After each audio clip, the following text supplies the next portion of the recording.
Sejam muito bem-vindos. Nós temos, então, aqui, nós temos 1 hora, e a proposta, então, é que eu vou fazer uma breve introdução ao tema, e a ideia é que cada um dos membros da mesa, da roda, se manifeste em até 6, 7 minutos, para que nós tenhamos algum tempo para perguntas, questões. Então, nós temos aqui, só retomando, a Ana Luísa Vivan, do Instituto Butantan, o Marcos Soalheiro, que representa a Bifina, o Norberto Prestes, representa a Biquife, o Leandro Safato, do Ministério da Saúde, Jorge Mendonça, a Associação dos Laboratórios Oficiais Brasileiros, a UFOB, e Reinaldo Guimarães, a Associação Brasileira de Saúde Coletiva, Abrasco. O tema, a base da cadeia de IFA, a importância da competitividade para o complexo econômico industrial da saúde. Esse é um mercado de grande crescimento, projeções calculam que entre 2022 e 2028 nós vamos ter aí investimentos acima de 300 bilhões de dólares nesse campo. Nos anos 80, o Brasil chegou a produzir 50%, metade mais ou menos, dos princípios ativos que utilizava na produção de medicamentos. Hoje nós produzimos 5%, né?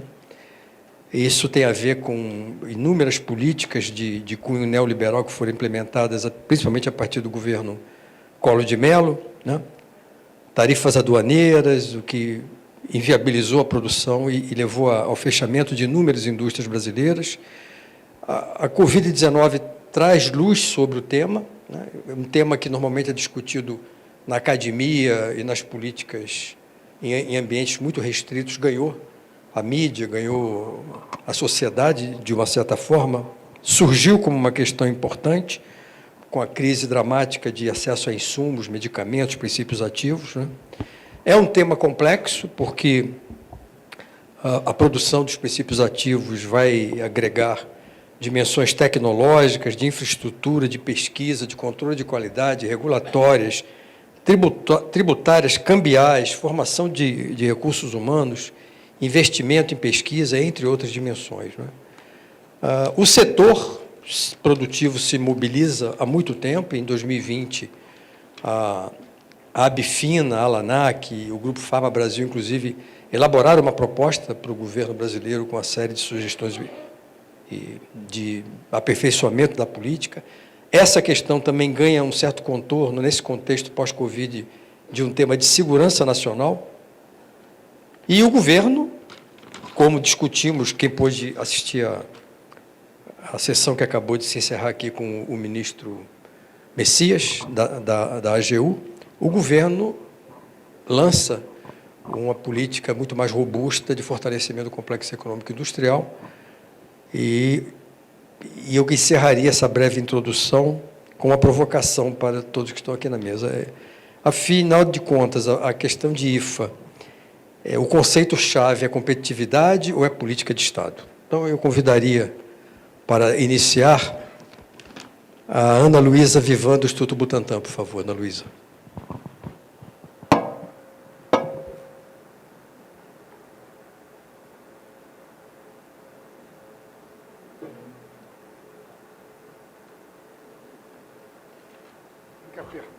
Tem que apertar e deixar até ficar verdinha a luz. Obrigada, Leandro. Bom, fiquei com a missão difícil de começar aqui a mesa. Gostaria de agradecer a equipe da organização desse evento, né, pelo convite que foi encaminhado à Instituição Butantan, a qual eu estou aqui representando hoje. Gostaria de também agradecer a todos aqui da mesa. Fico muito honrada de estar participando de uma mesa com mentes tão importantes e pessoas tão presentes, né, para a saúde nacional. Honrada também por ter trabalhado no Ministério da Saúde durante a gestão do Dr. Temporão, do Dr. Reinaldo Guimarães, né, na época Esquiti. E eu venho acompanhando o tema, né, do Complexo Econômico Industrial da Saúde desde 2009, quando eu trabalhei no Ministério da Saúde, e desde 2020 dentro do laboratório público que é o Instituto Butantan. Do ponto de vista da pergunta, né, que o senhor fez, se é uma questão de competitividade de produção do IFA ou não, eu posso trazer um bom exemplo, né, que é o Instituto Butantan sendo uma instituição centenária, produzindo vacinas e soros para a população brasileira há mais de 100 anos, ele vem se reestruturando, ele vem crescendo nos últimos anos, a partir de produtos, de conhecimento e de tecnologias obtidas através de transferência de tecnologia. E um bom exemplo, né, que todos aqui conhecem muito bem, é a produção da vacina influenza, que foi um projeto de transferência de tecnologia de uma empresa da Sanofi, né, uma empresa privada que transferiu o conhecimento, a tecnologia produtiva, e o Instituto ele construiu uma planta de IFA. Essa planta ela foi sendo ampliada ao longo de muitos anos para ir atendendo a 100% da demanda nacional, que hoje o Instituto atende a 100% da demanda do SUS pela vacina influenza. A gente conseguiu já produção acima dessa capacidade e a gente já está exportando para Parro esse produto, vendendo também para algumas, para o SESI, né, que é dentro do país. E isso veio através da transferência. Não foi algo muito simples de ser realizado. A construção de uma planta de IFA ela traz inúmeros desafios. A transferência e a absorção da tecnologia ela trouxe muito conhecimento, favoreceu a capacitação de recursos humanos que hoje estão sendo mantidos na instituição, e isso é algo muito importante, e eu ouvi em várias falas já aqui mesmo nesse evento, a questão de capacitação e manutenção dos recursos humanos. O conhecimento que foi adquirido, a capacitação técnica, a engenharia de bioprocessos, infraestrutura, e tudo aquilo que foi aprendido, ele foi utilizado também em outros projetos, em outras atividades da instituição. E a rodada das PDPs, né, o fato das PDPs estarem presentes, o Instituto Butantan ter alguns desses projetos, participar, trouxeram ainda mais conhecimento. E tudo que a gente aprendeu com o processo da internalização da planta da influenza está sendo utilizado com esses outros projetos, que estão trazendo muitos outros conhecimentos e desafios. Do ponto de vista produtivo, hoje, desses novos projetos de PDP, é um outro desafio a gente internalizar a produção desses insumos nacionalmente. Por quê? Falando de insumo biológico, que é um pouco diferente, né, dos insumos farmacêuticos ativos, dos IFAs e insumos sintéticos, a cadeia produtiva, na maioria deles, você vai consistir da produção, do crescimento de um vírus, ou de uma multiplicação em célula, ou do crescimento, produção de outras células para produzir o insumo que você precisa. Então, você tem uma cadeia biológica, que ela não parte somente de uma célula, que é o core do processo, mas eu dependo de inúmeros outros insumos para atender a produção do meu insumo principal. Eu preciso de meio de cultura, eu preciso de filtro, eu preciso de material, eu preciso de equipamento. E a grande parte de tudo isso, eu preciso importar. Então, mesmo que eu faça um grande investimento, que eu faça uma produção, que eu tenha uma fábrica para a produção do IFA, que eu tenha pessoal capacitado para isso, eu ainda estou dependente da importação de insumos para fazer essa produção. Então, a gente fica sujeito à greve em Porto, nos Estados Unidos, que está acontecendo agora. A gente fica dependente de equipamento customizado. Tem uma empresa no mundo que faz. Aí o equipamento tem algum problema. A gente também depende dessas empresas poderem vir e dar assistência. Então, a gente tem um pouco não, eu diria bastante dificuldade na produção de IFA, porque a gente depende, né, nacionalmente de empresas que não estão localizadas aqui no país. Então, por mais que se produza, se invista, tenha conhecimento, a gente precisa também investir nessa indústria base para atender aos insumos e materiais e equipamentos que a gente depende, não só para um processo biológico, processo sintético também, né? Então, queria começar dando esse start com esse tema. Obrigado, Ana Luísa. Eu passo agora a palavra para o Marcos Soalheiro, da Bifina.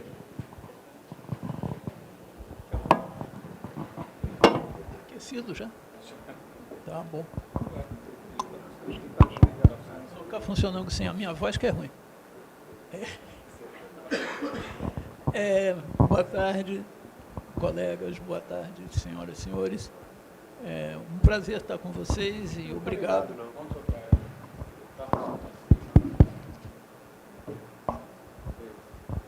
Alô? Melhorou? É que eu sou rouco mesmo, mas...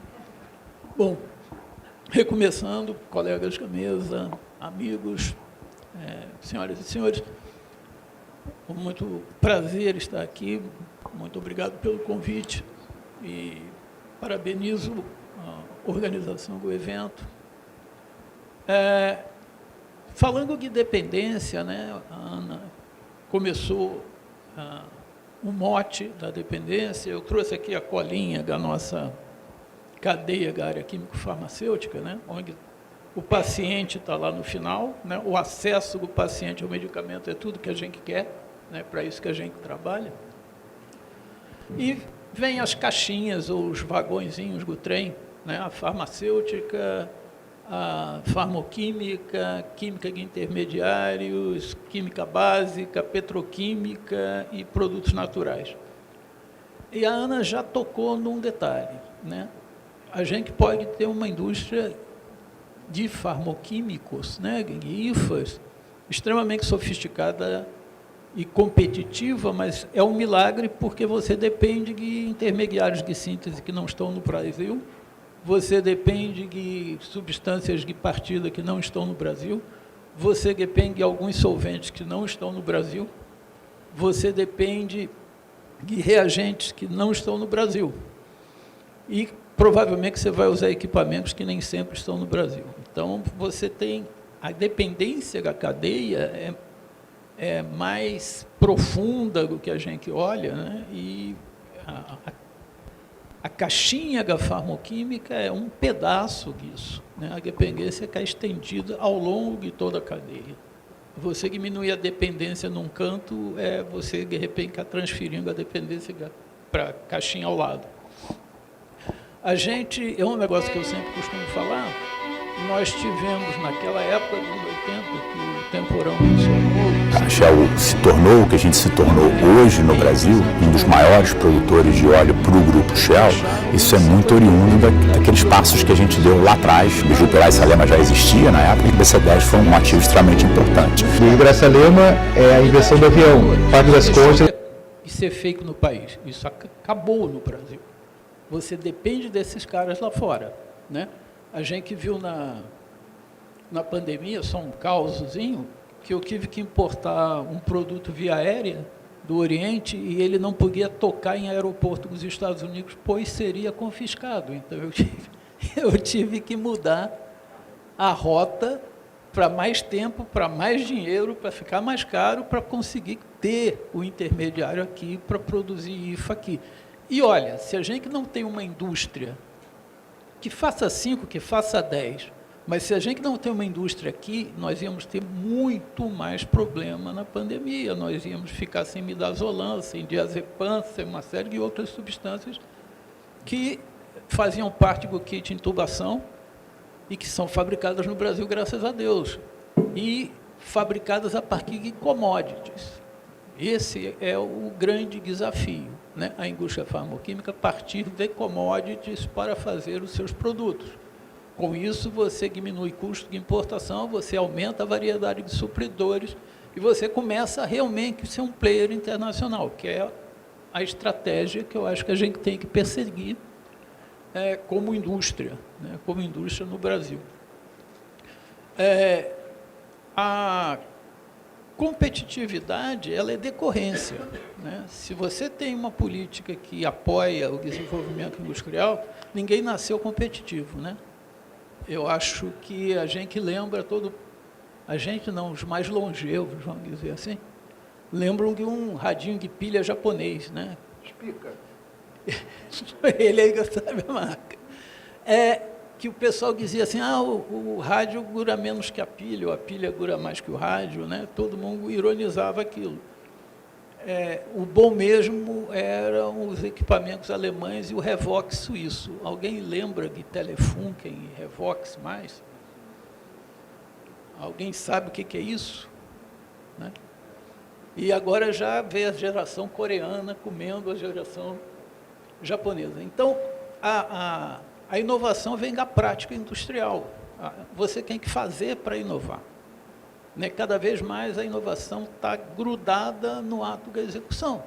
Então, se você não exerce a função produtiva, você não inova, você não melhora, você não aprende, você está condenado a repetir erro e não ter uma curva de aprendizado que te leve num círculo virtuoso de crescimento. Então, eu acho que a política, bem aplicada, com todos os seus controles, pesos e contrapesos, e, claro, né, levando em consideração que nem tudo vai dar certo, mas uma política bem aplicada e consistente e perene, ou seja, uma coisa que seja realmente de Estado, vai levar à competição. E nós não precisamos ser competitivos no... Vou falar Merck Index, ninguém mais sabe o que é isso. Mas no conjunto dos IFAs, 1.800 IFAs, talvez, que a gente tem hoje. Né? A gente não vai ser competitivo em 1.800 IFAs, porque ninguém é competitivo em 1.800 IFAs. Mas nós vamos ter a liberdade de escolher o que a gente quer fazer, porque o que a gente quer fazer pode parar o nosso sistema único de saúde. E eu acho que esse é a priorização que a gente precisa ter. Né? Não vamos chegar que nem a Suécia, que está usando inteligência artificial para ver o que precisa importar, o que precisa ter. Mas eu acho que a gente pode fazer isso via discussão com a sociedade. Muito bem, Marcos. Muito obrigado. Agora eu passo, então, para o Leandro Safatli, do Ministério da Saúde. Leandro, por favor. Obrigado. Alô? Alô? Está funcionando? Obrigado. Boa tarde a todos. Para mim é sempre uma honra estar numa mesa junto com o ex-ministro Temporão e com o professor Reinaldo Guimarães aqui, que acho que são... Alô? Agora sim. Pela história aí, de toda essa construção, dessa política que eu acho que é a base onde a gente está construindo, a gente está conversando e fazendo esse diálogo aqui. Eu não conhecia essa piada, essa questão o Soleiro trouxe aqui sobre o rádio japonês e a pilha. Tá? Eu estou falando que eu não conhecia essa não era da minha época, então Certamente. É só os mais longos. Muito bom, essa está dizendo disciplina. A gente tem um cenário, de fato, preocupante, assim, a questão o tamanho hoje do mercado, acho que responde por 5% da demanda. A gente tem uma dependência muito grande do setor de IFA. Dados de 23 já mostram uma recuperação, isso é bom. Assim, em 23 a gente volta para o que estava em 21. E agora os dados de 24 também mostram também também ainda, até os dados até hoje estão mostrando ainda uma recuperação ainda maior um pouco. Então, assim, a gente está, pelo menos a gente parou de crescer essa dependência e está tem 2 anos seguidos aí com dados mais interessantes, dados da balança comercial. Agora, esse é um setor que ele é altamente dependente de política pública. Isso no Brasil, se a gente for pesquisar, for olhar o que tem sido feito nos principais países, tem política pública por trás. E política pública recente. Eu acho que viram a questão da pandemia, inclusive, e recrudesceram, trouxeram mais ênfase nas políticas que estão para o desenvolvimento desse setor que é tão estratégico e tão central. A nossa experiência desse setor, né, o que restou do setor, ele também tem uma base boa em política pública. Eu acho que aqui vocês têm esse histórico enfim, muito bem, mas assim, acho que tem um levantamento que a Fiocruz está fazendo de forma muito brilhante aí de censo da área de IFA, e um dado interessante é que mostra que 60% da indústria de IFA química, 60% das empresas, elas fazem PDP. Elas estão calcadas na PDP. A gente está falando aqui são 56 PDPs que estão em fase 3, fase 4, e dessas com 27 com IFA internalizado. Já. Então, ele tem um papel importante. Acho que é por isso também que a gente, ao reconstruir a política de uso do poder de compra, já vindo já da matriz, a gente na matriz que deu a base para poder fazer todas essas frentes da política, ela já vem explicitamente colocada a questão do IFA pela centralidade que a gente vê a questão do IFA tem hoje. O desenho das novas portarias de PDP, ele traz inovações na questão do IFA, antecipa um pouco essa internalização, dá um peso maior. Esse foi um debate muito grande sobre a questão do peso do IFA dentro das novas parcerias. A gente fez questão de deixar muito enfático e claro essa questão da importância do IFA estar dentro. Então, a gente tem aí uma leva para o futuro bem dessa política do uso do poder de compra. A gente imagina que, para casos muito específicos, a gente vai trabalhar com as PDPs, que a gente vai trazer vai ajudar nesse processo de avanço aí, da produção de IFA no país. PAC, ele soma-se a isso. A gente está investindo nas bases produtivas de grandes laboratórios públicos, como o Butantan, como a Fiocruz, principalmente, e outros, para poder continuar com esse processo de internacionalização da produção de IFA. Eu falei o dado de químico, mas se for olhado de biológico, provavelmente o peso das PDPs ainda talvez seja até maior. A gente tem casos da somatropina, casos do infliximab, que já estão produzindo aqui o IFA graças às PDPs. Mas veja, o uso do poder de compra com essa retomada da política das PDPs, ele tem um papel indutor bastante importante, mas eu queria dar uma ênfase também à necessidade de fazer políticas mais horizontais, nesse sentido. E aí a política que foi lançada da margem de preferência, veja, o peso que se deu para o IFA, é uma sinalização importante que a gente queria dar, de que para a margem de preferência, a gente ter lá 5% para a produção nacional do medicamento, mas mais 10% para a produção do IFA nacional. Para dar esse incentivo, esse estímulo, para que práticas mais horizontais, como a margem de preferência, ela estimule parcerias privado-privado, não só privado-público, mas nesse caso privado-privado, privado da produtora de medicamento com o privado do produtor de IFA, para que você tenha uma capacidade de espraiamento ainda maior do uso do poder de compra para poder estimular esses arranjos e avançar com o processo de inovação dentro desse setor. Esse é um primeiro passo de políticas mais horizontais. A gente tem pretensão de inovar ainda mais em instrumentos como esse. Temos discutido bastante a questão de reforma tributária, inclusive. Essa discussão do IFA é uma discussão importante para a gente, para esse segmento. E avançar, acho que avançar no uso do poder de compra da União, mas também em práticas mais horizontais, é uma chave aí para poder fazer com que a gente consiga avançar ainda mais na produção nacional de IFA, que é tão central e tão importante para o complexo econômico da saúde. Obrigado, Leandro. Eu passo a palavra agora para o Norberto Prestes, por favor. Muito obrigado. Boa tarde. É um prazer compor essa mesa. O ex-ministro Temporão também, como mediador, uma honra. Muito obrigado pela sua oportunidade aqui, a organização do evento. Bom, eu acredito que as duas coisas, como o senhor Ale já mencionou, a política pública e a competitividade, elas não se dissociam. Elas têm que absolutamente caminharem juntas. Eu acho que eu começaria com a sua fala, que você falou que a inovação, ela advém da prática, né, industrial. Nós temos um exemplo muito positivo no Brasil com relação à adoção de políticas públicas robustas e que está trazendo competitividade. São a indústria de genéricos. E eles estão, nesse momento, eles cresceram muito.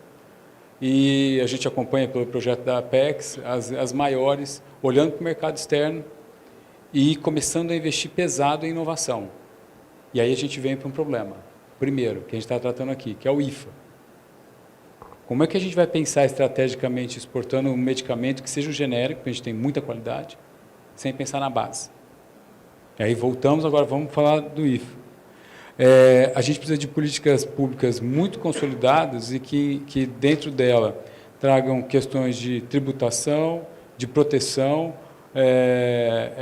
investimento em desenvolvimento, a base da cadeia é primordial. Sem isso, com o histórico que nós temos aí de 30 anos atrás, com a abertura de mercado, que o jeito que nós tratamos a farmacoquímica lá atrás, o empresário não encoraja a comprar. E aí vem o outro desafio de China e de Índia te apresentar um portfólio excelente por um preço muito barato.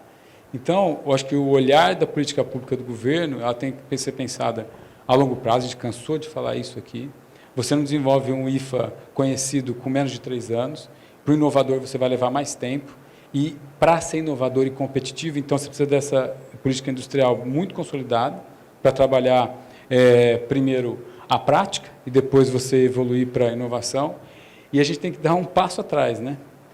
Se você olhar os grandes países hoje desenvolvidos, nenhum deles, ou raríssimas exceções, talvez como Suíça, que optou por Holanda, tem alguma outra diferença, mas todos eles investiram na indústria básica.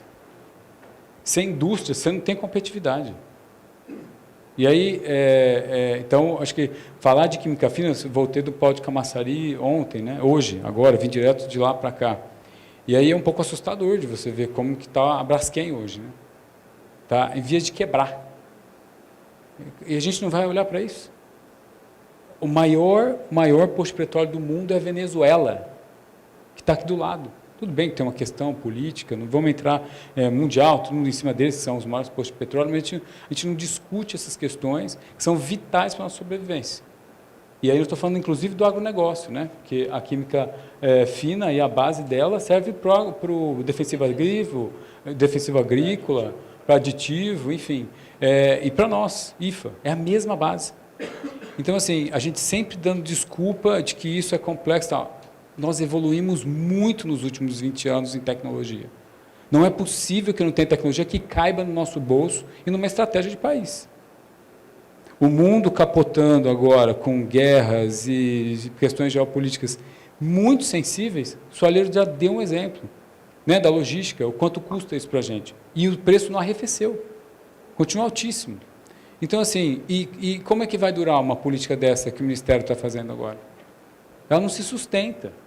Então, assim, se a gente não juntar desde de uma Procuradoria-Geral até o Ministério da Fazenda, o Ministério da Saúde está fazendo o seu trabalho impecavelmente, incansavelmente. Os empresários, muito mais, porque é uma sobrevivência. A gente falar que nós temos 10 farmacoquímicas no Brasil contra 3, 4 mil da China, e a gente se conformar com isso, eu acho um absurdo. E, por último, eu diria que o nosso olhar inicial para a prática deveria ser atender o SUS como uma política de soberania nacional ou de saúde pública, eu diria. Mas a gente tem que mirar ser competitivos lá fora. A gente tem capacidade para isso. Então, eu acho que juntar essas duas coisas, elas têm que ser muito bem planejadas, porque, senão, a gente vai cair no mesmo erro. E eu acho que o tempo urge, né? A gente não tem mais tempo para isso. E eu acho que um governo cai sem medicamento. Então, a gente tem que pensar nisso. Fora, eu nem considerei só questões geopolíticas, mas a gente está vivendo crises que a gente desconhece ainda de saúde. Pela questão climática, como pela questão da alimentação. Mudou. Você vai olhar, oncológico, 30 anos já tem gente com câncer, uma dúzia de pessoas, centenas de pessoas. Eu acho que essas duas coisas, elas só serão bem-sucedidas se elas caminharem juntas. Assim. O pessoal deu os bons exemplos, a gente conversou aqui, já citamos aí alguns exemplos. Tem que olhar para essas duas coisas e não temos mais tempo, eu acho. Muito obrigado. Obrigado, Norberto. Eu agora passo a palavra, então, para o Jorge Mendonça, que representa os laboratórios oficiais. Bem, primeiramente, boa tarde a todos. Cumprimentar toda a mesa, todos que estão aqui nos ouvindo, agradecer muito à organização do evento pelo convite. Eu talvez vou pegar um pouco a mão contrária para a gente não ficar falando a mesma coisa. Eu não acho que existe uma dicotomia entre competitividade e estratégia de Estado. Acho que elas se somam. Se tivermos estabilidade, se tivermos uma política perene, uma discussão tributária, a gente consegue ser muito competitivo. Boa parte do que o Solheiro falou de falta de intermediários, solventes, já tivemos no passado, quando tínhamos mais de 1.000 unidades montadas. Hoje, se tivesse incentivo para a indústria farmacêutica, se toda a indústria nacional de genética comprasse 10% do IFA, no Brasil, a indústria farmacêutica e nem a cadeia de trás, que é a produtora de intermediários, que está cada vez menor, não daria conta. Então, a gente tem escala. A gente tem uma das maiores produções de petróleo, que é onde vem todas as matérias-primas da gente. Então, por que não temos? A gente está aqui tentando inventar uma política nova? Não, o Chile tem essa política estabelecida, Coreia, Japão, Estados Unidos, França, inclusive a parte dos incentivos e de proteção do próprio mercado. Então, por que a gente não tem? Competência a gente tem? Bem, até pouco tempo formávamos muitas pessoas, formamos muito bem e deixamos essas pessoas altamente qualificadas irem para fora. Então, fica sempre a pergunta do que falta para a gente ter uma política de médio e longo prazo perene para fortalecer o setor. E aí a gente não tem como desconectar essa parte da mesa anterior. A gente tem que ter perenidade das políticas e tem que ter estabilidade jurídica. Não pode, dentro de um mesmo sistema público, a gente ter interpretações diferentes dependendo do advogado da União que está dando parecer. Nós não podemos ter interpretações diferentes devido a quem está fazendo parecer pela AGU ou pelo TCU. Isso é ruim para o público, porque nós somos o elo fraco disso, porque, se muitos aqui não sabem, diferentemente do privado, quem paga os advogados dos servidores públicos somos nós mesmos. Nós não temos, como no privado, um escritório que vai nos representar. E a gente entra na mão dos 8.000 advogados, que brilhantemente aqui o Messias falou, que não dão conta de todos nós.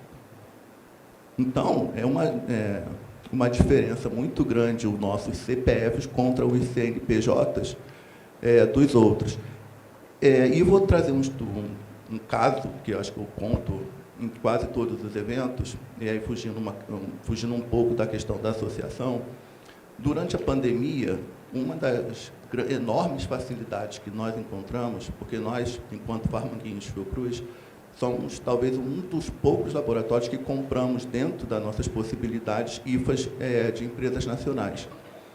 Boa parte dos antirretrovirais da gente só foram possíveis de serem fabricados e entregues durante a pandemia porque nós tínhamos empresas locais, fornecedoras de IFA, que conseguiam manter a nossa regularidade no fornecimento. Aí eu cito Nortec, Blamber, Cristália, Globe, que fizeram um diferencial gigantesco, onde a qualidade do material, além de ser boa, a gente poderia discutir de maneira mais rápida e discutir possíveis problemas de maneira muito mais tranquila. É pegar, no caso aqui da Nortec, é pegar um carro, ir lá e discutir e resolver qualquer tipo de problema a tempo e a hora. Então, ter a produção nacional dentro de uma política estável de Estado é o que falta para a gente, mas aonde estão os nós verdadeiros que a gente não consegue ainda desatar? Certamente ele passa por políticas perenes e por estabilidade jurídica durante todo o processo. Até porque, daqui a alguns anos, não vai ter servidor público no Ministério da Saúde a assinar absolutamente nada. O que já acontece em alguns casos. E quando a gente fala de estratégia de Estado, por exemplo, e aqui eu vou parabenizar a Meiruzi pelo brilhante trabalho que ela faz na Anvisa, mas a gente escolheu uma estratégia de Estado de ter um sistema regulado forte. Mas, na hora de comprar, a gente não aplica a mesma regra. Então, a gente consegue brigar e nos enfraquecer de maneira sistêmica. Essas são as perguntas que eu deixaria como provocação, que a gente precisa responder para dar um passo adiante. Obrigado. Obrigado, Jorge. E, então, nosso último A última intervenção, doutor Reinaldo Guimarães, da Abrasco. Bom, em primeiro lugar, agradecer aqui a organização do evento, o Temporão. A minha presença aqui, acho que é responsabilidade deles. Tudo já foi falado, né? Eu só, para comentar o que já foi falado, tinha uma meia hora de fala, e eu tenho 6 minutos e meio agora. Não é? Então, eu vou fazer uma super síntese. A primeira questão é que o que foi posto pelo Temporão, competitividade e proteção, eu acho que essa é uma discussão muito antiga, não é? E que a nossa situação hoje, relativamente aos princípios ativos de medicamentos, se deve, ou se deveu, não é? Essencialmente a uma interpretação determinada sobre a relação entre proteção e competitividade. Não é? Então, andando um pouco para trás, sem falar do radinho japonês, né?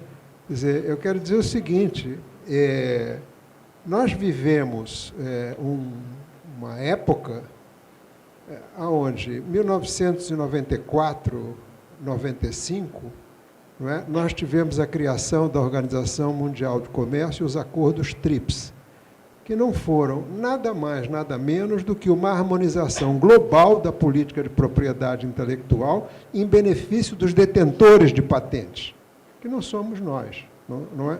Não estão no sul, estão no norte. Não é? E tivemos, né, no ano 2000, 2001, 2002, uma outra política extremamente articulada com este espírito da fundação da OMC e do TRIPS, que foi a ideia de que a competitividade deveria prevalecer absolutamente sobre, né, a questão da proteção, o que foi a política de abertura comercial, não é? Do governo Collor e do governo Fernando Henrique Cardoso, ao menos na sua primeira edição. Foi exatamente isso que nos levou a essa situação.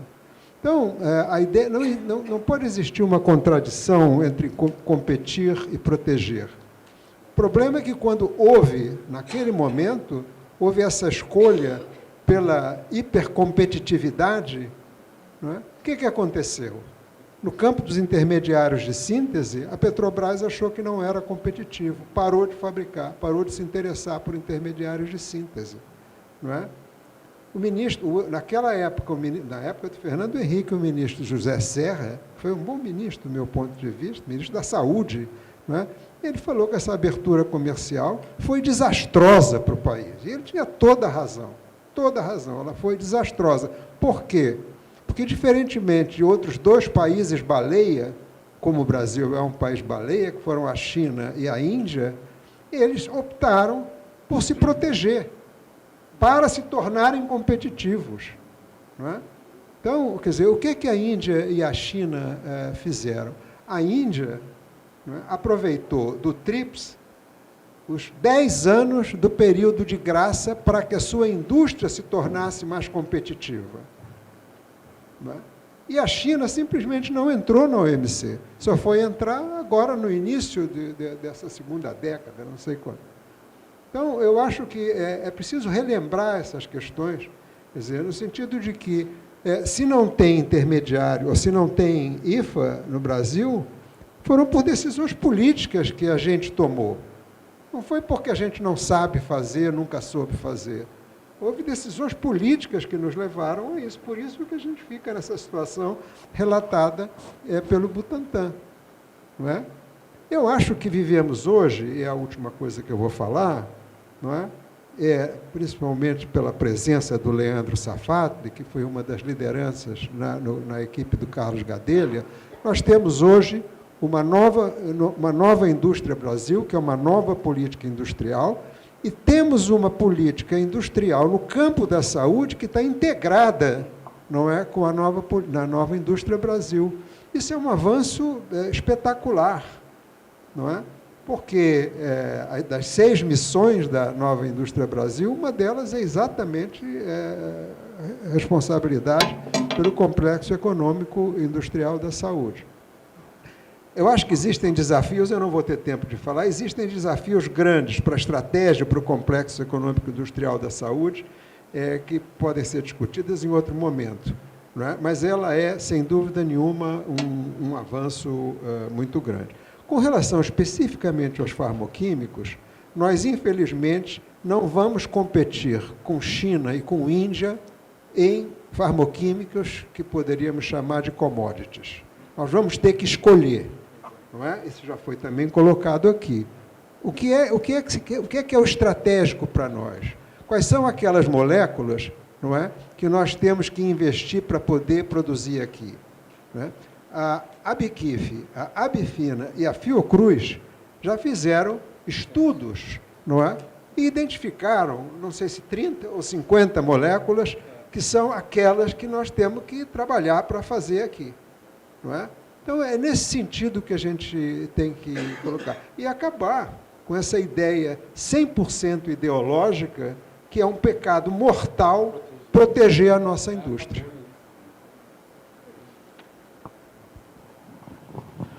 Muito obrigado, Reinaldo.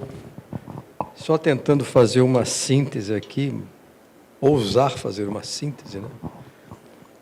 Dentre os vários pontos que foram levantados, né, a questão da dependência ela é muito mais ampla, né, porque quando você alcança um determinado grau de redução da dependência, surge uma outra dependência também estrutural que persiste nessa cadeia, ou seja, é um processo sempre a ser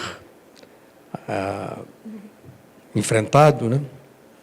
A questão de inovação e prática industrial e política perene pública são, na verdade, as bases para a competitividade, a importância da política das PDPs, né? Que reforça essa visão e reforça esse vetor de redução da dependência nos IFAs, inclusive com os investimentos do PAC na infraestrutura do Complexo Econômico Industrial.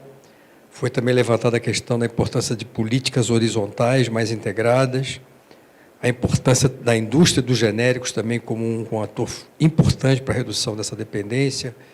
Falou-se também nas políticas de longo prazo, mais estruturantes, dos intermediários de síntese da indústria petroquímica, que tem que ser também abordados, a questão da estabilidade jurídica nesse processo. Destacaria também a questão da importância de que os órgãos de controle participem mais da compreensão.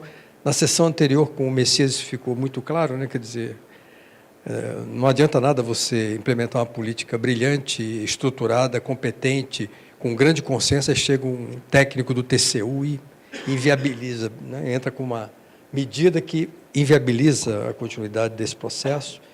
E concluindo o que o Reinaldo Guimarães colocou, que é a importância da gente definir o que é estratégico. Nesse mundo, nesse universo, onde a gente não vai poder dar conta de tudo, ter clareza sobre o que é estratégico. Nós temos um tempo para perguntas, para manifestações, então está aberta a palavra.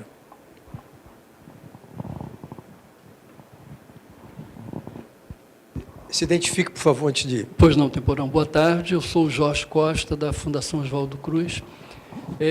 Além de parabenizar a todos que participaram dessa rodada de discussão, eu gostaria de levantar um tema para provocação mesmo, né? É importante, claro que é importante, é fundamental fortalecer a base produtiva nacional de IFA, isso é óbvio que é importante.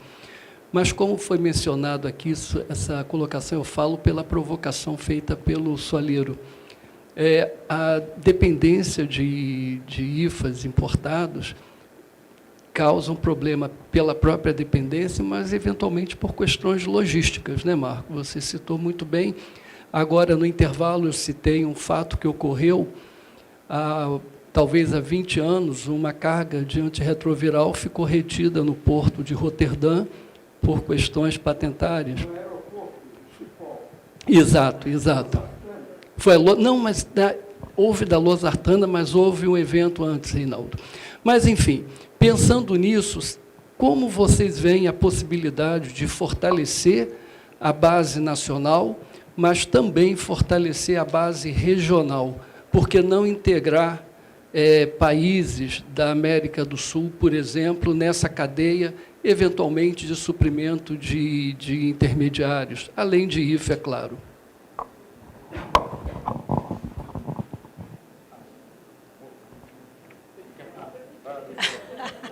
Foi estratégico. Anote as questões e depois a gente vai abrir para a mesa. Primeiro, eu gostaria de agradecer por estar aqui e a honra de escutá-los, né? Obrigada, Jorge, pela referência. Mas dentro desse debate, eu acho que a gente precisa colocar também, como estratégico para o país, a questão dos biosimilares. Acho que é uma grande oportunidade para que o Brasil também, aí no ponto de vista de América, especialmente porque a gente possa ser um polo importante para a produção de IFA de biosimilares e também de produto acabado. Eu acho que dentro do que foi colocado aqui, quando se pensou na fala do Reinaldo e do mestre Reinaldo, dos 30 IFAs, seria muito importante também que a gente colocasse dentro desses 30 IFAs e estabelecesse uma rede, os IFAs especiais aí para biosimilares, que a gente possa liderar esse processo, não ser tão dependente, especialmente aí da Coreia, da China, que vem forte nesse processo, da própria Índia, mas eu acho que nós temos um espaço aqui, hoje, o Brasil, para entregar, inclusive, esses IFAs, esses produtos para a Europa, como um processo estratégico. A grande reforma farmacêutica que a Europa fez, eu acho que a gente tem que olhar também para essas reformas farmacêuticas que os países têm liderado, e todo mundo está discutindo melhorar a sua suficiência de produção. Então, era só essa consideração, chamando aqui um detalhe para os biosimilares. Obrigado. Muito bem, vamos lá. Temos duas questões colocadas, a questão regional e a questão dos biosimilares. Vamos lá. Eu acho que eu vou começar, eu vou falar pela regional. Obrigado pela oportunidade, mais uma vez. Jorge, acho que você está acompanhando o que a BIQIF está fazendo, junto com a Apex Brasil. A gente está se mobilizando, a gente já, regionalmente, discutindo isso com o Ministério, com a OPAS, a possibilidade de a gente montar uma comunidade de negócios Latam. Eu acho que a gente tem que olhar para os vizinhos, a gente está muito próximo. A Argentina tem muita competência, a Argentina tem mais indústria farmacêutica, eu diria, pura, do que o Brasil. Aí temos questões regulatórias que devem ser discutidas também, avaliadas. O México tem apenas 5. A gente está no mesmo pacote, a gente representa muito pouco mundialmente, 7%, só que a gente poderia se estimular, tanto na base da cadeia, se aprofundar, se debruçar mais, se a gente tem quais são as competências complementares, e é algo que já está, eu acho que mais do que eu vejo que no Ministério já tem essa possibilidade, e instituições como a Apex também, ela estimula essa ação para que nós possamos aperfeiçoar e aumentar a parceria regionalmente. Como eu disse, nós já fizemos 2 missões, uma para a Argentina, para o Peru agora, nós iríamos para o México e para a Colômbia.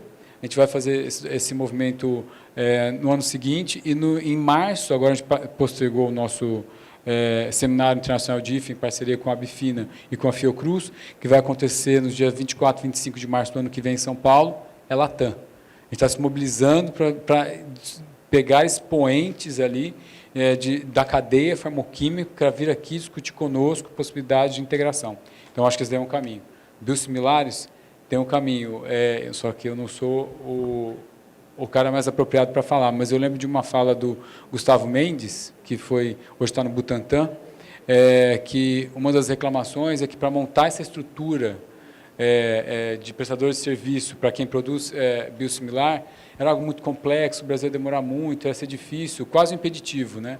E ele falou assim, vocês lembram da história do genérico? Foi a mesma coisa. Superamos, hoje a gente de novo, expoente, referência no mundo. Vamos esperar quanto tempo para isso? Então, fica a provocação. Muito bem. Mais algum comentário aqui da mesa sobre os 2 temas? Jorge, quer falar alguma coisa? Depois, professor Reinaldo. Pegando um pouco que o Reinaldo, e acho que o Soaleiro falou, acho que era só importante a gente ter um diferencial enquanto China e Índia. Eu vejo muito comentário que a China e a Índia produzem medicamentos por 20% ou 20 vezes menos que o Brasil. Isso me gera um incômodo, mas também me gera algumas perguntas. Será que a população chinesa utiliza esses medicamentos?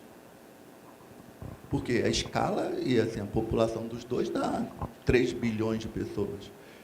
Eu acho que o grande diferencial que o Brasil pode fazer é, pensando na questão regional, que eu concordo plenamente, Jorge, mas primeiro e prioritariamente atender o SUS, e com o nosso excesso de escala, que isso certamente vai aparecer, a gente pensar nos outros mercados. Porque quando você vai, principalmente para a América Latina, o Brasil consome muito mais do que todos juntos. Então, nós, por si só, e aí pegando não só o campo farmacêutico, mas o agronegócio, é um campo formidável de escala gigantesca. Mas eu acho que o nosso grande direcionador, primeiramente o SUS, para aí sim a gente ter uma política de Estado alinhada, e aí, logo depois, a gente ter um olhar para fora que é cada vez mais importante. Obrigado, Reinaldo.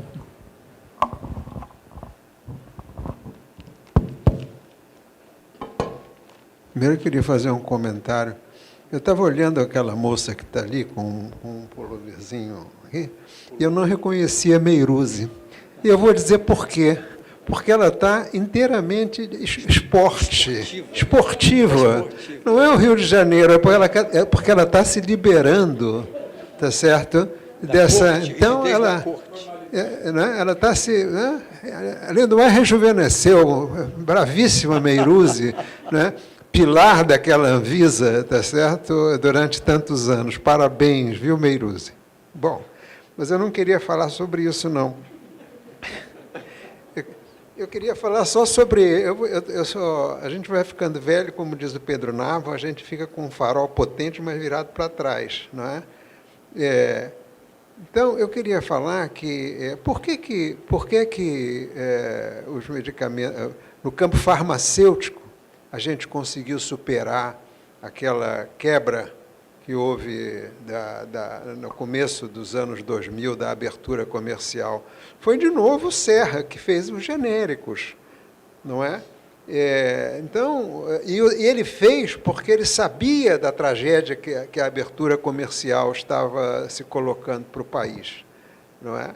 E hoje a gente tem digamos, uma indústria farmacêutica de grande prestígio, de grande importância para o nosso país. E aqui também a gente tem que entender que a questão proteção, competitividade está sendo muito mais bem resolvida pela indústria farmacêutica brasileira, não é? Na medida que começaram com genéricos, tá certo? E agora estão cada vez mais entrando em outros caminhos, inclusive em biosimilares e também em produtos novos, etc. Não é? É um caminho, isso que é importante colocar. É um caminho. Para competir, você tem que proteger. E o que os genéricos fizeram foi proteger uma indústria importantíssima para o país, até o momento em que ela pudesse se liberar desse caminho e encarar um caminho um pouco mais inovador. Então, era isso que eu queria dizer. Só mais uma coisa, Temporão, se você me permite. Não é? Brasil, Índia e China. Como eu já disse, somos 3 países baleias. Como é que, no campo farmacêutico, farmoquímico, esses 3 países reagiram? No caso brasileiro, é isso que a gente está discutindo aqui. Não é? A Índia, não é? Ela teve uma trajetória de fortalecimento da sua indústria de farmoquímicos e de medicamentos acabados, não é? Muito diferente. Ela desenvolveu uma indústria sem pensar na população chinesa. Ela desenvolveu uma indústria de exportação muito bem sucedida, eu não tenho dúvida nenhuma. Mas eu tenho muitas dúvidas se o Brasil deveria trilhar um caminho dessa natureza. Acho que não. O Jorge já falou, a gente tem que pensar no SUS. Né? A China não trilhou esse caminho da Índia. A China desenvolveu a sua indústria pensando também no seu mercado interno, e eu ousaria dizer, mais pensando no mercado interno do que na exportação. Então, no campo de vacinas, não é? Butantan e Biomanguinhos resolveram fazer um caminho meio chinês. Aliás, antes dos chineses, não é? na medida em que pensaram no Sistema Único de Saúde. Foi a capacidade de compra do Sistema Único de Saúde que levou Butantan e Biomanguinhos a serem o que são hoje em dia, dois grandes laboratórios públicos, Farmanguinhos também, não é? Então, esse comentário que eu queria fazer. Obrigado, Tempo. Obrigado. Ana Luísa, por favor. Primeiro a Ana, depois o Marcos dá o tiro de misericórdia, né, digamos assim. Combinado. Eu só queria fazer um contraponto com a Meiruz. Eu concordo que a gente tenha que ter biosimilares como produtos estratégicos, e alguns estão previstos na matriz que foi publicada recentemente, mas a gente tem olhar, e a gente, pegando a fala do Norberto, né, era difícil fazer genérico, a gente faz. A gente pode transpor a barreira dos biosimilares? Sim, já estamos fazendo. Fiocruz e Butantan já tem fábricas, já temos indústrias privadas nacionais produzindo biosimilares no território nacional, mas esses produtos hoje são produtos de transferência, são produtos que já perderam a patente, são produtos que são bem estabelecidos e utilizados há mais de 20 anos, seja para tratamento oncológico ou de outras doenças, mas a gente pode aprender com esses projetos, com essa transferência de tecnologia, fortalecer a nossa indústria e focar na inovação, que é o que o governo está trazendo agora com as PDILs, né, com os projetos e com apoio para os projetos de inovação local. Eu vou falar no Butantan, a gente tem muito projeto interno e a gente sabe que eles chegam num momento crítico que eles não avançam, seja por estudo clínico, seja por próprio desenvolvimento e produção fabril, industrial e em grande escala. E a gente precisa desse apoio para que a gente chegue daqui a 10 anos, olhe para trás e fale assim, agora a gente tem um produto que a gente desenvolveu, que nós desenvolvemos, que nós inovamos, e a gente pode ter um novo blockbuster aí, não dependendo somente daqueles produtos que já perderam a patente, ou a gente está focando na transferência de tecnologia e na produção de produtos que as empresas lá fora já estão olhando com outros produtos inovadores e vão trazer para cá com melhorias, seja para o paciente, seja do ponto de vista produtivo, que vão competir com aquilo que a gente transferiu e que não é mais competitivo, que não é mais utilizado pelo próprio sistema. Então, acho que a gente precisa casar essas duas políticas, né, esse apoio que está vindo, esse apoio na questão de política de desenvolvimento e inovação local, para que no futuro a gente não fique só fazendo um produto que já perdeu patente ou produto que não é mais um inovador, mas que a gente tenha uma inovação local, tenha um produto que nós desenvolvemos, porque nós somos capazes de fazer isso. A gente precisa de apoio de políticas públicas que deem esse suporte e amarrando também com a fala da mesa de antes, na segurança jurídica, para que a gente consiga transpor essas barreiras. A gente tem o apoio da Anvisa, a gente está bastante à frente nessa questão regulatória, mas a gente tem que focar nos projetos atuais e na inovação local. Marcos. Eu queria só, não é tiro de misericórdia, mas é tipo reflexão final. O Reinaldo tocou bem nas diferenças entre Índia e China, né, na raiz dos desenvolvimentos deles, né? A Índia tem um instituto de tecnologia de Hyderabad. Hyderabad ainda hoje é o centro da indústria químico-farmacêutica indiana. Mas aquele centro era bancado por um país que não existe mais, União das Repúblicas Socialistas Soviéticas, né? A União Soviética bancava o desenvolvimento e era o grande mercado. Então, ela nasceu exportando, e exportando inicialmente naquele movimento dos países não alinhados para a União Soviética. Então, esse é um detalhe. A China pós-revolução cultural, né, Deng Xiaoping veio para colocar a coisa no caminho, sei lá, capitalismo de Estado, não vou entrar no mérito da classificação, mas o governo chinês deu as fábricas para grupos industriais. Deu. Eu tenho um amigo chinês que ganhou uma fábrica de ribose perto de Xangai, Binhai. E a partir da ribose, ele foi ver o que faço com ribose, começou a fazer antivirais, antirretrovirais, e hoje chama-se Desano e Sprite, né? Mas a origem é uma fábrica que era o governo. Eu tive nessa fábrica logo após a doação, então tinha aqueles murais, os jovens comunistas e tal. Então, são raízes bem distintas, né? Mas que deixam a reflexão que decisões estratégicas em países diversos levam a resultados, às vezes, muito importantes, né? A coisa da América Latina, né? O México, que é uma base do agave para fazer esteroides, né? Eles fazem tequila, mezcal e esteroides, né? É interessantíssima, né? Muito bem desenvolvida, né? A Química Nacional de Produtos tal, que é uma base tecnológica gigantesca que a gente poderia exportar e importar. E aí eu gosto de sempre dar o exemplo do farelinho da soja, né?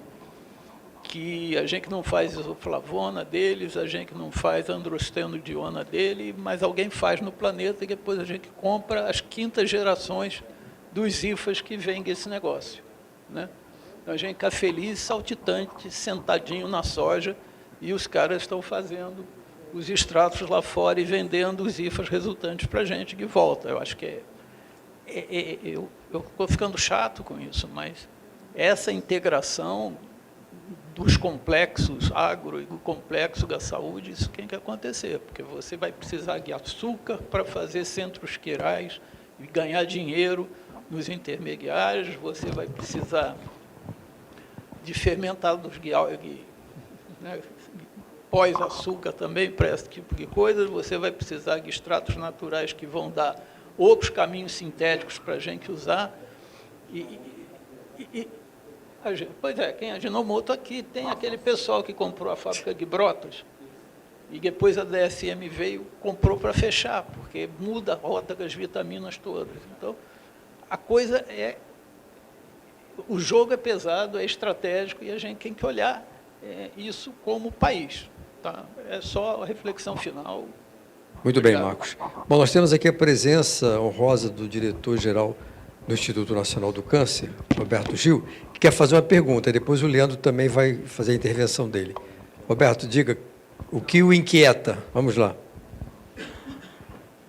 Porque a gente fala muito em inovação em oncologia, mas o que a gente viveu na oncologia foi que o século XXI veio trazendo um número de inovações assim, muito rapidamente, acumulando muito rapidamente. Para a gente ter ideia, o FDA hoje liberou, entre 2022 e 2023, 12 novas medicações oncológicas, e entre 2023 e 2024, 15 novas medicações oncológicas. Então, correr atrás da inovação é complicado. Por outro lado, a gente tem um momento assim, o pembrolizumab, que é uma droga absolutamente disruptiva, ela está perdendo a patente.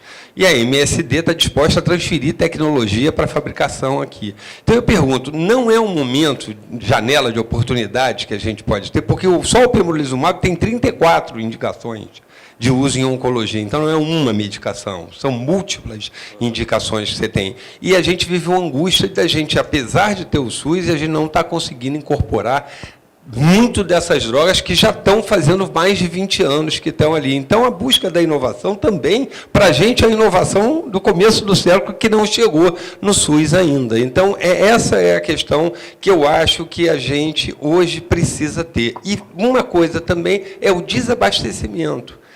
Existem produtos oncológicos absolutamente estratégicos que perderam força comercial e que não são produzidos mais. E nós somos inteiramente dependentes de importação desses produtos e, às vezes, a gente tem dificuldade. Um exemplo a gente está vivendo agora do mitotano, que foi tirado, é uma droga órfã, de uma patologia, e a gente não tem no Brasil, e a gente tem dificuldade de competição. Então, eu acho que a gente tem que olhar o lado estratégico também, não assim, e eu acho que a gente não pode perder algumas janelas de oportunidade que a gente tem. Eu fui na Variant, E a Variant é uma fábrica de radioterapia que foi montada no Brasil, fez toda a pactuação com o Ministério da Saúde, mas não fez com o Ministério da Economia. Então, por uma questão tributária, está o galpão abandonado lá, essa fábrica foi transferida para o México, e agora a gente tem o programa do PERSUS, que é o maior programa de radioterapia do mundo, e a gente está importando aparelhos que podiam estar sendo produzidos aqui para toda a América Latina. Então, eu acho que a gente tem que ter a instância regulatória, tem que ter as janelas de oportunidades para a gente fazer, porque elas são vitais na área da oncologia. Vai ser a principal causa de mortalidade que a gente vai ter ali, e é muito caro o tratamento. Obrigado, Roberto. Leandro, vamos lá. Responda, meu amigo, isso tudo que foi colocado aí. Ótimo. Alô, alô. Alô. Não, assim, eu acho que o que o Roberto trouxe aqui é a questão das diversas políticas estarem bem casadas. Porque uma coisa combina com a outra. Assim, uma coisa o exemplo que ele trouxe da questão tá? Alô, agora foi. Então, a questão que ele trouxe da Variant é um caso, de fato, emblemático. Assim. Você pode fazer a melhor política na área da saúde, mas se você não combinar com os russos, aí, combinar com a economia, a política pode vazar, pode não funcionar. Porque você está fazendo a maior política de compra de aceleradores lineares do mundo. É difícil você pegar um país que está entregando 20, 30 aceleradores no ano, mas você, por questões tributárias, a fábrica não se viabiliza, porque você não resolveu essa questão. Então, essas políticas precisam estar muito bem casadas, muito bem encaixadas. Eu acho que aí a Ana Luísa trouxe a questão também do contexto atual que a gente está vivendo, as PDPs elas funcionam, elas avançam, elas têm a sua importância, assim, trazendo a questão que a Meruzi trouxe. Primeiro, biosimilar de MAB foi feito por base de uma PDP, aqui do IFA, está sendo feito aqui no país. Mas agora a indústria tem que continuar com essa política, ver onde é que ela pode ser aperfeiçoada, onde é que ela pode ser avançada, mas chegou o momento de uma política nova, junta com ela, que é a questão do PDIL, para tentar fazer com que você ajude todo o processo de desenvolvimento, que está parado, está travado em algum momento, em alguma etapa, com algum TRL, em algum momento, e ajudar esse processo de inovação vir até o final do processo, seguir todo o processo regulatório e entrar para dentro do SUS. Assim. A gente tem o maior poder de compra do mundo para uma série de tecnologias e ele tem que ser muito bem usado, com políticas muito bem encaixadas, para poder fazer com que essa linha funcione. Então, o PIDIO ele entra muito numa lacuna que foi percebida que se tinha hoje no mercado para poder, no setor, para poder ajudar todo esse processo. E aí eu volto para a questão lá do Jorge Costa, da questão de pensar o regional. A construção da política de PDP e de PIDIO, do uso do poder de compra, ele já fez lá na base, a estratégia da política que o presidente lança com decreto, que vincula o G6 com a ANIP, e transforma o G6 no braço operacional da ANIP na política industrial, ela já traz lá na base, foi uma discussão muito intensa feita ali naquela hora, de trazer perspectiva regional. A gente coloca já ali dentro a perspectiva regional para poder ter escala, ganho de escala para uma série de tecnologias que poderiam ter dificuldade de escala para poder fazer o processo de desenvolvimento aqui. E aí eu trago algo que deve ter sido discutido numa mesa paralela a essa, que é a questão do G20.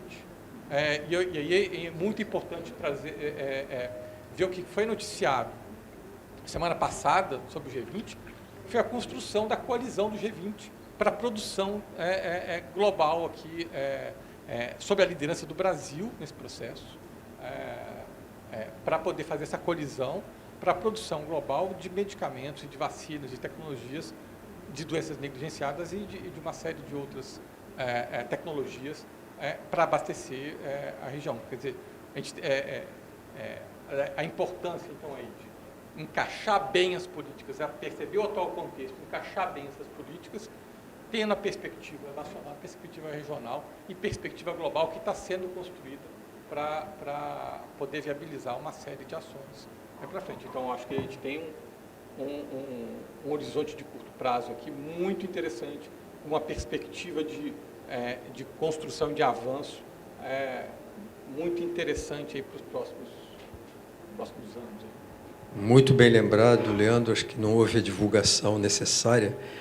Foi brilhante a condução que o Itamaraty e o Ministério da Saúde levaram durante todo o trabalho dos Ministérios da Saúde do G20 e a aprovação da proposta brasileira, a proposta brasileira da criação dessa coalizão realmente é um marco.